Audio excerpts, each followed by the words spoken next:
Hello යාළුවනේ කොහොමද ඔයගොල්ලන්ට? ඉතින් මම අද මේ වීඩියෝ එකෙන් ඔයගොල්ලන්ට පෙන්නන්නේ කොහොමද රිවර්ස් කරන්නේ යාඩ් එකක තියෙන බාර් දෙකක් මැද්දට කියලා. ඉතින් මේක යාඩ් වල පාක් කරන හැම කෙනාම දන්නවා මේකේ රිවර්ස් කරන්නේ කොහොමද කියලා. මම ඉතින් ගොඩක් කට්ටිය මගෙන් අහලා තිබ්බා මැසේජ් කරලා කොහොමද මේක පාක් කරන්න හැටි කියලා දෙන්න කියලා. ඉතින් මම ඒකයි අද මේ වීඩියෝ එකෙන් ඔයගොල්ලන්ට පෙන්නන්නේ. නේ ඉස්සෙල්ලාම ඕගොල්ලෝ තෝරගන්න ඕනේ ඕගොල්ලෝ පාක් කරන්න ඉන්න බේ එක මොකක්ද කියලා. මම තෝරගත්තේ මෙන්න මේ බේ එක. මම දැන් මේක ස්ලෝ ප්ලේ කරන්නේ මම වීඩියෝ එක ඔයගොල්ලන්ට බලා ගන්න ලේසි හින්දා. ඉතින් මම පාක් කරන්න යන්නේ 127 මේ 127 කියන බේ එකේ. ඉතින් මම මේ බේ එක පාස් කරලා ඉස්සරහට ඇවිල්ලා ඊළඟ බේ එකේ මැද්දෙන් හරියටම මගේ වම් පැත්තට කපලා කෙලින්ම යන්න ඕනේ. ගිහිල්ලා ඊට පස්සේ මම හදාගන්න ඕනේ දුන්නක් වගේ කර්ව් එකක් ට්‍රේලර් එකයි මගේ යුනිට් එකයි. ඒ කියන්නේ දෙකම මෙන්න මේ විදිහට හදාගන්න ඕනේ. හැබැයි ඔයාගේ ට්‍රේලර් එක අලයින් වෙන්න ඕනේ අර බේ එකේ ඉස්සරහට. ඉතින් මේ ඔයගලන්ට පෙන්නන්නේ හරියටම අලයින් කරගත්තාම හරි කර්ව් එක හැදුනහම ඔයගලන්ට හරිම ලේසි මේක වැඩේ කරන්න. ඉතින් දැන් ඊට පස්සේ ඔයගොල්ලෝ හිමීට රිවර්ස් කරන්න. ඒ රිවර්ස් කරනකොට ඕගොල්ලෝ ඒ පාක් එකේ බේ එකේ තියෙනවා කහ යෙලෝ හරි මොන හරි ඒක ඉරි ඇඳලා. ඉතින් මේ ඉරි උඩින් තමයි ඉස්සෙල්ලාම යන්න ඕනේ. ඒ කියන්නේ මේක දෙතුන් විදිහකට කරන්න පුළුවන් අපිට. සමහර අය මේ ඉරි උඩින් ගිහිලා ඔයගලන්ට පේන ඇති මේ තියෙන ඉරි ඒක උඩින් තමයි මගේ පළවෙනි පිටිපස්සට ඒක යන්නේ. ඉතින් ඒක යනවත් එක්කම මම ට්‍රේලර් එක හිමීට මූව් කරගන්න ඕනේ මගේ දකුණු පැත්තට. එතකොට ට්‍රේලර් එක ඒ ඉර දිගේම යනවා කෙලින්ම.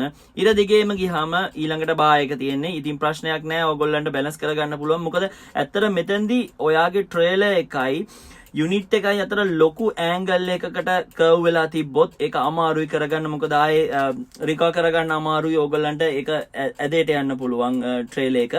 ඉතින් ඒ හින්දා ඕගොල්ලෝ කරන්න හොඳම වැඩේ ට්‍රේලර් එක ඔයාගේ යුනිට් එකත් එක්කම ලොකු ඇන්ගල් එකක් ගන්න නැතුව හරියටම දුන්නක් වගේ ඔයගලන්ට වැඩි ඕවර්ටර්න් කරන්න දෙයක් නැහැ. ඒ කියන්නේ ස්ටීරියන් වීල් එක ඕවර් කැපුවොත් ඕන එක එක පැති වලට කප මේ වැඩේ කරන්න ගියොත් ට්‍රේලර් එක ඇදේ යන්න පුළුවන්. ඒ හින්දා හොඳම වැඩේ ඔයාගේ මැනුවල් කරන ස්ටීරියන් වීල් එකේ මැනුවල් එක බොහොම අඩුවෙන් තියාගන්න. ඉතින් මම මේ දැන් පෙන්නන්න යන්නේ ඔයගලන්ට දෙවෙනි විදිය කොහොමද කරන්න කියලා. ඉතින් දෙවෙනි විදිහේදී මම කරන්නේ ඉස්සෙල්ලාම ඕගොල්ලෝ අර මං කිව්ව විදිහටම ඇන්ගල් එකක් හදාගන්න ඕනේ ට්‍රේලර් එකයි ඔයාගේ යුනිට් එකේ අතර. ඊට පස්සේ දැන් ඕගොල්ලන්ට බලන්න මම කොහොමද දැන් පාක් කරන්න යන්නේ කියලා. මම දැන් පාක් කරන්නේ අර නවත්තලා තියෙන පාක් කරලා තියෙන ට්‍රේලර් එක ගාවින්ම තමයි මගේ ට්‍රේලර් එක ගන්නෙ. එතකොට ඕගොල්ලන්ට කිසිම මූවමන්ට් එකක් කරන්න ඕනේ නැහැ. ලොකු මූවමන්ට් එකක් ට්‍රේලර් එක කෙලින්ම ගිහිල්ලා බාර් එක ඇතුලේ බාර් දෙක මැද්දට ට්‍රේලර් එක පාක් වෙනවා. ඉතින් ඕගොල්ලන්ට වැඩි ස්ටීරිය කරන්න දෙයක් නැහැ.